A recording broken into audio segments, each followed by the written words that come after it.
அல்லாஹ் சுப்ஹானஹு வ தஆலா நரகத்திலேயே ரொம்ப குறைவான வேதனை உடைய ஒரு மனிதனை அழைப்பான். அடுத்து நாம் பார்க்க இருக்கிறோம் எப்படிப்பட்ட அந்த நரகத்தினுடைய தண்டனைகளிலே ஏற்றத்தாழ்வு இருக்கு என்பதாக. ரொம்ப குறைவான தண்டனை, கடைசி தரஜால உள்ள ரொம்ப இலகுவான லேசான தண்டனை அனுபவிக்கக்கூடிய ஒரு பாவியை அல்லாஹ் அழைப்பான். அழைத்து அந்த பாவி இடத்தில் அல்லாஹ் கேட்பான், லவ் கானத் லக துன்யா வமா ஃபீஹா அகுன்த முஃப்ததியம் பிஹா, உனக்கு உலகத்தையும் உலகத்தில் உள்ள எல்லா செல்வங்களையும் நான் சொந்தமாக்கி வைத்து விடுகிறேன், அதை என்னிடத்திலே கொடுத்து இந்த தண்டனையிலிருந்து நீ தப்பித்துக் கொள்ள ஆசையா உனக்கு என்பதாக கேட்பான். அந்த மனிதன் சொல்வான், ஃபயகூலு நஅம் நஅம் நஅம், இறைவா சத்தியமாக சத்தியமாக நான் கொடுத்து தப்பித்துக் கொள்வேன் என்பதாக.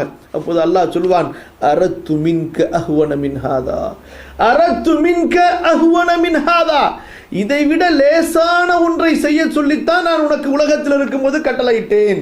இதைவிட மிக சுலபமான ஒன்றை, இதைவிட மிக சுலபமான ஒன்றை, மிக அற்பமான ஒன்றை செய்ய சொல்லி உனக்கு நான் உலகத்திலே கட்டளையிட்டேன்.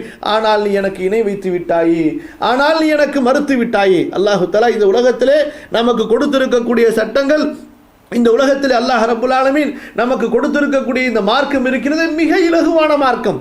நாம் நம்முடைய சுகபோகங்களை அனுபவிப்பதுடனே நம்முடைய வாழ்க்கையை வாழ்வதுடனே அல்லாஹ் ரப்புல் ஆலமீன் இந்த மார்க்க சட்டங்களை பேணி நடந்து கொள்ளுங்கள் என்று எதிர்பார்க்கிறான். வேற எதுவும் அல்லாஹ் எதிர்பார்க்கவில்லை.